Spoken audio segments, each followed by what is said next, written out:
Well, welcome everybody to the Rooted Podcast. This is Kevin Hu. I'm the Connections Director here, and I have Pastor Kevin Butcher with us this week. And we are going to have a conversation on trust, the circle of trust here. This topic just kind of came to mind for us as we were prepping even to do this recording today. We were looking at some stats actually that the Barna put out, and how pastors over the course of the last 10 years have actually kind of moved away from getting regular spiritual direction, mentoring, guidance, and all of that. And it seems like they're more isolated now, more lonely. And we're still kind of grappling with how that can be. We're thinking, pastors, if anything, we know need more support, need more help. And if anything, there are not enough resources out there. So as we're kind of working through the stats, one of the thoughts, Pastor Kevin, you were saying is trust has probably comes into play with that and affects who we reach out to and who we feel safe with. Do you want to start and talk a little bit about that? Yeah, Kev. By the way, it's so good to be with you as always on these podcasts. I always learn something Likewise. from you. Just as we're dialoguing, I always pick on something you've said, and I carry it with me, into that day and into my life. As we were talking about those stats, like the first line of those stats really stood out to me, that only 13% of pastors that responded to this Barna poll said that they actively pursue some kind of mentor or counselor or encourager. That shocked me. And I immediately started to think why. And the first thing that came to my mind was, well, of course, as pastors, we don't trust anyone, because if we've been in the game very long at all, we've learned that people will hurt us if we are vulnerable. We just don't know who we can trust. I'm thinking, I probably have told this story in this podcast before, but I'll maybe share it again. So left seminary, had a brand new baby little girl, and got to our first church, a little community church in a very small rural community of a couple thousand people.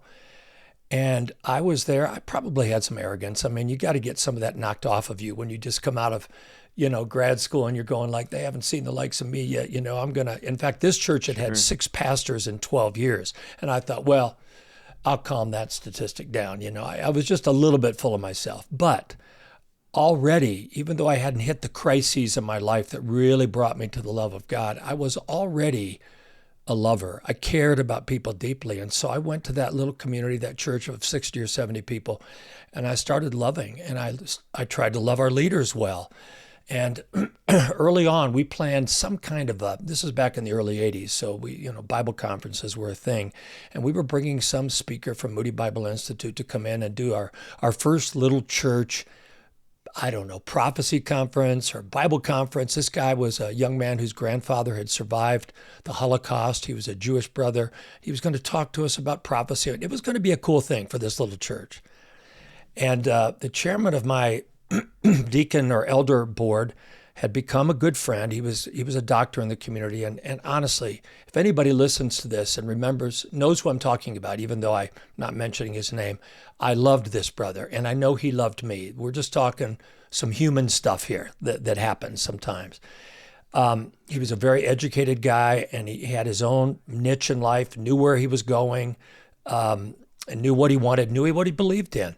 And so I found out this guy who was my right-hand guy was not going to be at this little Bible conference. And I said to him, I'll call him John. I said, John, I said, I don't know what I'm doing, man. And I was counting on you being there. I'm just wondering if the next time around you could maybe just write it down, because he had a fishing trip. He was a big fisherman. He had a fishing trip he was going on. I said, could you write it down that we're going to have this conference and maybe arrange your fishing trip? And I thought I was being very gentle. I was being a grown man about it, whatever. And he said, let me tell you something, young man. I have never carried a calendar. I'm not going to start carrying a calendar just because you're asking me to carry a calendar. So you just need to deal with it. And dude, wow. Kev, you know me. I mean, I'm an emotional guy, but I don't sob every day walking around in the community. I broke down. I thought this guy just tore me a new one because I gently told him that I was kind of anxious about this Bible conference. I was so undone. Carla, I'll never forget this. She's what, 26 years old with a new baby. She comes over and puts her arms around me and holds on to me. And she's not, Carla's not the most affectionate person in the world. She saw my pain, came over and secured me in that very insecure moment where trust had been broken. Now, that was 40 years ago, Kev, and that moment sticks in my mind like it was yesterday. That started my journey as a pastor toward opening my heart to folk that I thought might have, I wasn't expecting them to fix me, but to have our best interest at heart. And broken trust after broken moment of trust, after broken relationship of trust, down the road, I didn't trust anyone. And I reached out again, 25 years later to somebody who came to me and said he would like to help me and like to maybe mentor me.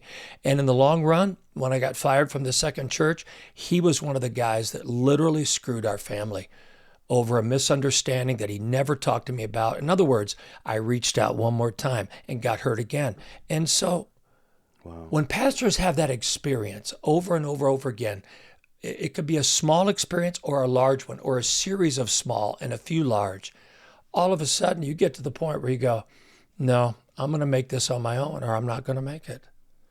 I'll have my brothers and sisters around me, my peers, and we'll find our way. But I'm not going to trust anybody that could hurt me. Heck, no. I've been hurt too much. Trust gets broken, and so we're not going to trust again. Now, that's a mouthful, and I don't want to stereotype and act like that's the experience of every pastor, but I can promise you it's the experience of most that I have been involved with. Oh. Even as you were talking about like those two experiences, putting yourself out there again. Yeah. I was thinking, even just culturally right now, we don't trust leaders. Yeah. We don't want to trust leaders. And all of the ones we put on high pedestals have fallen. And, we talk about political leaders or, government leaders, and you're like, okay, yeah, no one's trustworthy. So there's that in the air. But then as a pastor, as a shepherd, you are putting 100% of your heart on the line. Yes. When you're teaching, when you're counseling, when you're guiding folks, when you're making those decisions that no one ever sees, but you're putting your own priorities, your own health, your own desires for your family. You're putting Indeed. everything else on the back burner, making the sacrifices for the church. And yet the church is now looking at the pastors with similar lenses of distrust. Yep. It's almost like waiting, like, when are you going to fail me? Or you better prove yourself. Or, I need you to vet all of these different things that you're saying and doing. And so there does seem to be, if we're going to go this direction, I can see why it could be highly probable that trust is a major reason, an issue, why pastors for themselves don't seek as much help, because I think at some point maybe you're just resigned to feeling like nobody is truly safe. Nobody is truly for me. And you just kind of suffer in silence, because a stat that we didn't talk about, Kevin, is that despite pastors indicating that they don't seek out regular help, the stats for loneliness and isolation has actually gone up. I know. So those two statistics right? They clash. It's like, I'm so lonely. In fact, the one stat that William sent us, I think the last one was, how many pastors struggle with loneliness? I don't know. It was like, a very high percentage, 70, 80% or whatever. Oh, and that had no close friend, zero. Not like a few kind of close friends, zero close friends. So you've got this great need for intimacy. We're created for intimacy with others, and pastors are no exception. We need that intimacy to not only thrive, but to survive emotionally and spiritually. We're not created to walk alone. And yet the trust factor creates space for us not to have that intimacy, not to trust that intimacy. If we're going to be vulnerable, that is a key word here. If I'm going to not just be on the surface with you, but let you in, I've got to know that you're at least going to try to take me as a human being, not put me on some kind of a scale like this. There's a human scale, then there's a pastoral scale. Like we're expected to be superhuman or something, or we deserve to be judged and marginalized and to have trust broken or whatever. It's ridiculous. Most of us get hired with the rhetoric, you're going to be our brother or sister pastor. You're going to be a part of our family. But can I tell you, when issues come to the fore that matter to people or that they hold to be more dear than relationship, all of a sudden, you're not my brother or sister anymore, man. You're my employee. And there's nothing in the handbook that says I have to trust you or treat you. I can fire you. I can get you fired. I know that sounds so harsh. Some of our listeners are probably going, dang, is that the way it really is? Yeah. And yet it's hard to get people to own that they've crossed over from treating pastors as a brother and a sister. And if they're in error, then let's, in a trustworthy way, help them find their way. And they've crossed over from viewing them as part of the family to viewing them as expendable employees. That they don't have to treat any better than the board of Ford Motor Company treats a CEO if they want them out. They're covering their legal behinds, but they're not really treating them as a human being because they don't have to. I mean, that's corporate America. The church, I've seen it happen so many times. When I got fired from the second church, I walked in. First of all, I didn't know it was going to happen. I got called on the day my oldest daughter graduated from high school, said, come to a meeting. And then I knew it was going to happen because there had been a lot of turmoil in the community. But I got called. I sat down. They threw a 2-inch legal document down on the table in front of me. This was a corporate firing, man. I'd given 14 years of my relational life to those human beings. And did I make some mistakes, Kev? Absolutely. Did I still determine and did I still deserve and did my family deserve to be treated as brothers and sisters? Yes. But man, they couldn't do it. And I've forgiven those folks, and I hope they've forgiven me for my part in that whole debacle. But my family got treated as if we were chattel. We were expendable. So not to make this all about me, but since I'm on the podcast, I'm just sharing my personal experience. One of the reasons we started Rooted, Kev, is because I've seen that happen so many times. And we got a couple of inquiries into Rooted just yesterday that were around that same theme of people, pastors, leaders, Christian leaders being marginalized because they opened up and tried to be a human being in the midst of their community. And the folk treated them more like, expendable employees that could be kicked to the curb. So now I'm thinking of this one pastor. This happened to be a guy, is he ever going to be able to pastor again?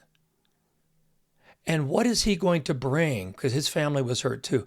What is he going to be able to bring into that pastoral experience down the road? Hopefully we can help him with some healing so that he can have different expectations or better expectations coming down the pike. But man, you have a couple of those things happen to you, Kev, where trust is broken like that. When you've just been appropriately vulnerable and you're like, I'm out. You wonder that 40 to 50% stat of pastors today thinking, I can't do this anymore. You wonder how much this topic plays in. I can't be in a community where I can't trust anyone to have my back.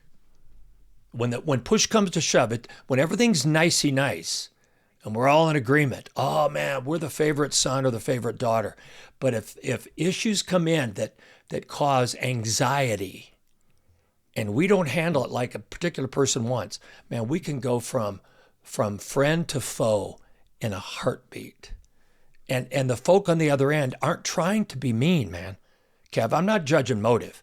I'm just telling you this is the way the church has been for a long, long time. You can read it in the church fathers, 1,700 years ago. So yeah, I'll stop. But that was a long kind of soliloquy there on this topic. Well, I mean, even as you're talking, I don't know why this image came to mind. Well, I do know, but I just feel like I need to share it. And I was just thinking about the the young adult pastor or the children's ministry pastor. Yeah. I think about all of these different roles, these larger churches that have multiple staff positions or volunteer positions, and how often the rest of the team gets overlooked by the staff team. Yes. You know, it seems like, yeah, like I look back at my own experiences and how many times your admins in churches, and I just keep thinking about children's ministry, how that gets put on the kind of like on the back burner. Yes. They get the last amounts of the budget, least amount of attention and pastoral care of the staff, and it's like that does something. Maybe it's not as shocking to the system, you know, with these like one or two traumatic events, but it's a very kind of a slow, persistent reminder that you don't Nobody matter. sees me. Yeah. What you do doesn't matter. Yeah. Right. Nobody sees you. And if you raise any kind of concerns, again, I think I appreciate you kind of illustrating that. You know, it's not because it's the intent per se, but it's just how things play out. You feel like, you know, no one here has my back. Yeah. And I'm kind of suffering alone. I'm suffering quietly. So why would I seek additional counsel and all that stuff? And so it could play out in so many different ways. But I wanted to shift now, if we can, Kev. Now, if you are a leader out there, whether it's children's ministry, on staff, not on staff, senior pastor, you know, who can resonate with some of the stuff that we've been talking about so far. And what you're feeling is, you know, you're right. Like, I do feel alone because I can't trust anybody. Or I've been through enough where, honestly, I don't want to trust anybody. Right? Is it as cliche? I was thinking about earlier, it's like kind of cliche sometimes, right? You go through heartbreak. You know, how do you find love again? Well, you have to put yourself out there again, right? To be hurt and all that stuff. But then as pastors, as ministry leaders, it's almost like, and you used this language earlier, an appropriate amount of like authenticity with the people that you lead or shepherd, right? Yes. Appropriate kind of openness.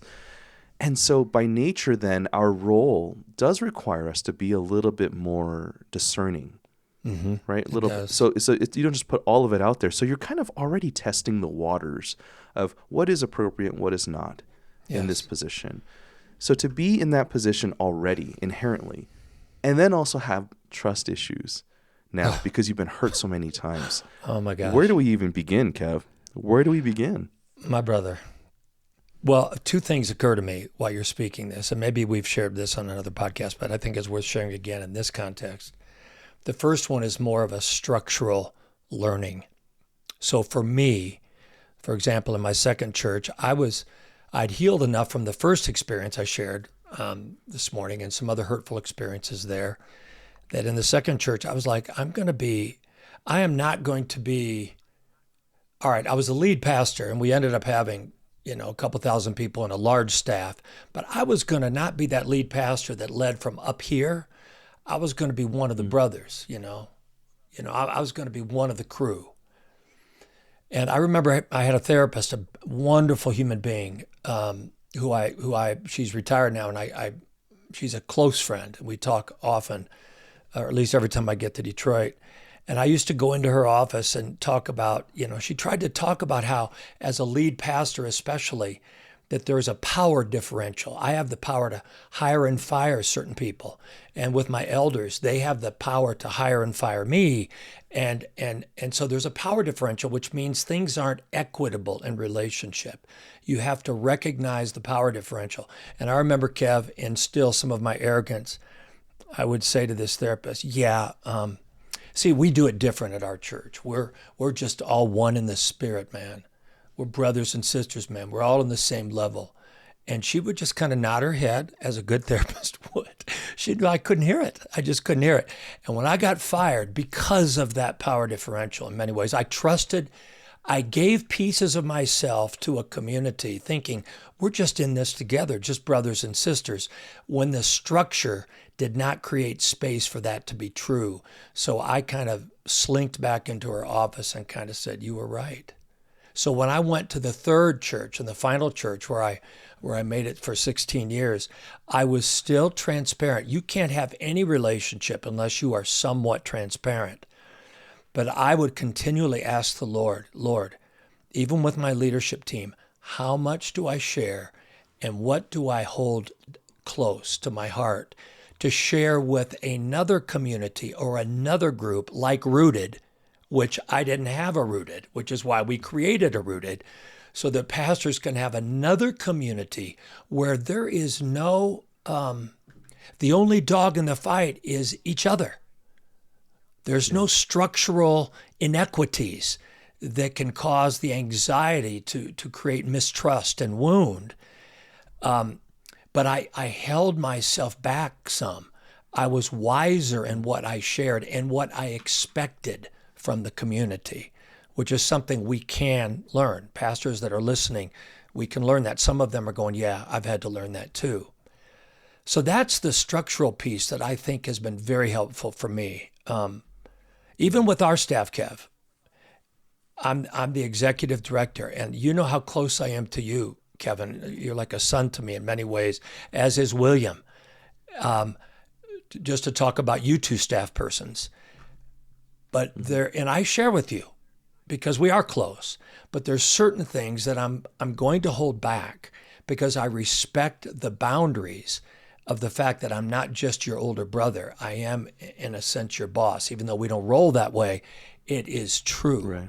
And so it protects you, it protects me, and it protects our relationship and the integrity of the organization. I didn't know that early on. In a perfect world, we don't have those structures.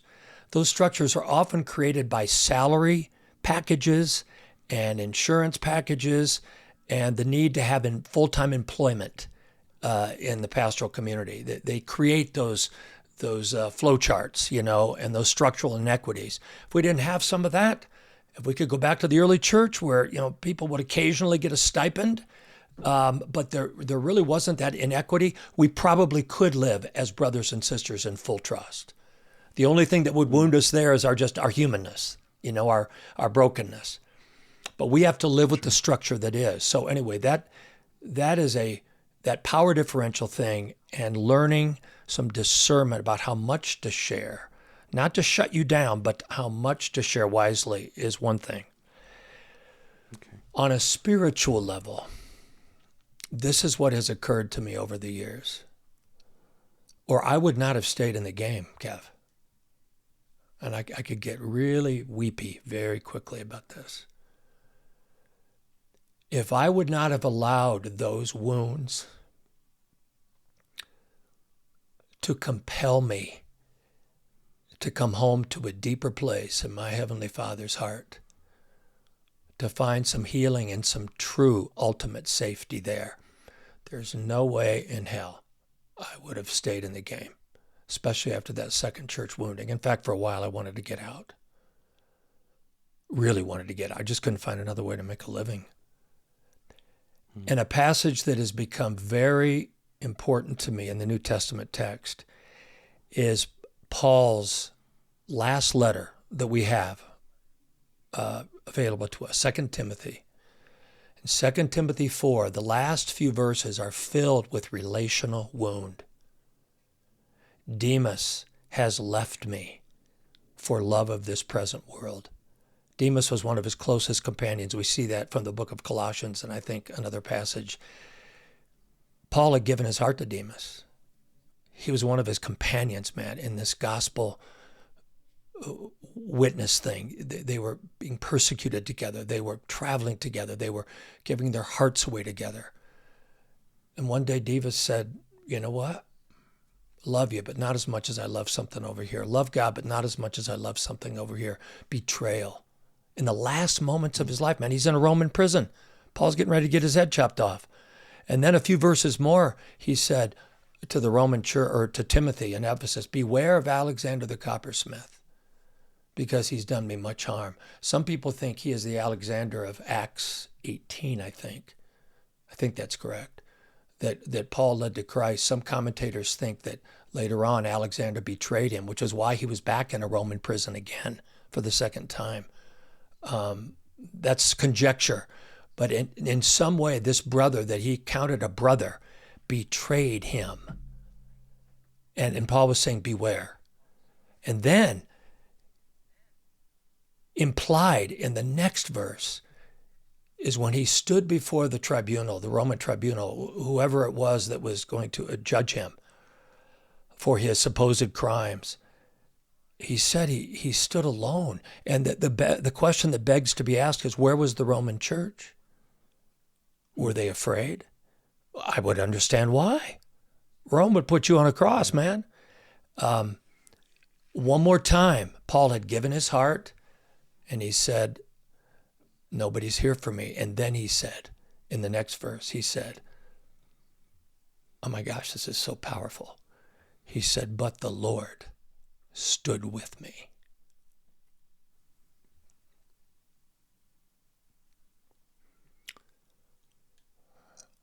I don't think you can allow that truth to cause you to be this frightened, withdrawn, isolated shepherd. That's not the point here. The point is, even when in the last hours of Paul's life, he was still feeling the wound of human beings, he said, yes, but even so, I am staying in the fight for the lives of God's sons and daughters, because the Lord has never betrayed my trust. The Lord has stood with me even when I've betrayed him, and the Lord stands with me now. For those pastors who are listening who have had trust broken, hopefully they've felt some help from the structural part of this, the learning, but oh, brother, sister, allow yourself to be drawn closer to the heart of the one who will never, ever betray you, and whose intimacy with you will heal you. His love for you will hold you and allow you to keep taking the next step in giving him away to the church in our broken world. Those are the two things that come to mind, Kev. Amen. You know, Kev, as we're kind of closing out this episode, I wanted to remind, I know there are actually many listeners, our regular listeners, and maybe you're a new listener today, and you're wondering, okay, now I know a little bit about Kevin Butcher. I read one of his books, but I'm not fully sure yet what Rooted's all about. Mm-hmm. One of the things I wanted to just kind of share with you is, you know, there are a lot of resources out there. A lot of books to read, a lot of podcasts to listen to, and YouTube videos to watch. But I think what I'm reminded of in this moment, Kevin, is, you know, until many of us as pastors who have been struggling with isolation, feeling alone, feeling like we are standing alone, who don't fully know remotely what it's like to know God so deeply and so personally, to know that he's standing with us. What I've seen you do, and Pastor Pam and Pastor Mac, is you don't just offer information. You don't come alongside pastors and just give them strategy. You are standing with them. Yes. With an arm over them, encouraging them, sometimes in just silence, and knowing that you are with them, you are them. Yes. Mm-hmm. And you lead us into the presence of the Lord. And help us to understand that more deeply experientially, not just head knowledge, but something we could deeply experience and transformative. So I wanted to just put that out there because I just feel like it was appropriate. For those of you out there who are listening, who go, I'm with you. I feel the trust issues. I've been burned so badly. I don't even know where to begin. I just want you to know, I personally know 3 very gifted, loving, real deal pastors here at Rooted, who are available not to just talk on the phone and give you advice, but to journey with you and to begin that healing journey with you. Yeah. Rootedministries.co. Actually, we revamped it recently. If you click on Get Rooted, you can tell us a little bit about yourself and what you're looking for. And if you don't know, you just write you don't know. And we'll just start there. We'll just have a conversation. But our website's probably the easiest way to do that. Yes. If you prefer not to do that and just email, you can email us at connect@rootedministries.co, and we'll get that information as well. But we would love to just walk with you. And maybe you're listening to this, you're in a healthy place, but you know a church leader. Like maybe you just see the hand of God on them, but they are so burnt, so hurt, so beat up. And you're like, no, this pastor, this leader needs to get back in at some point, but they're just so wounded. And you want to refer someone, share it. That's why we're here. That's why Rooted Ministries exists, is to walk with these leaders and pastors. So that's my plug. That's my invitation for those of you out there. because you and I both, we didn't have community. And what we're saying is one of the reasons we're offering community, safe community, is because when we didn't feel safe in our pastoral community or in our church community, we didn't have any place to go. Yeah, just to back up what you just said, we want to be Yeah. there for those who wonder, is there anybody that I can trust? We want to be those trustworthy folks. So good word, Kev. That's right. Amen. All right. All right. Well, again, thank you, Pastor Kevin Butcher, for joining. Thanks, Kev. As always. You said you learned something from me, but my gosh, I feel like every time I'm sitting with you on this podcast, I'm drinking out of a fire hydrant. But thank you. It's a good flow. Amen. All right. Blessings to all of you. We'll talk to you soon.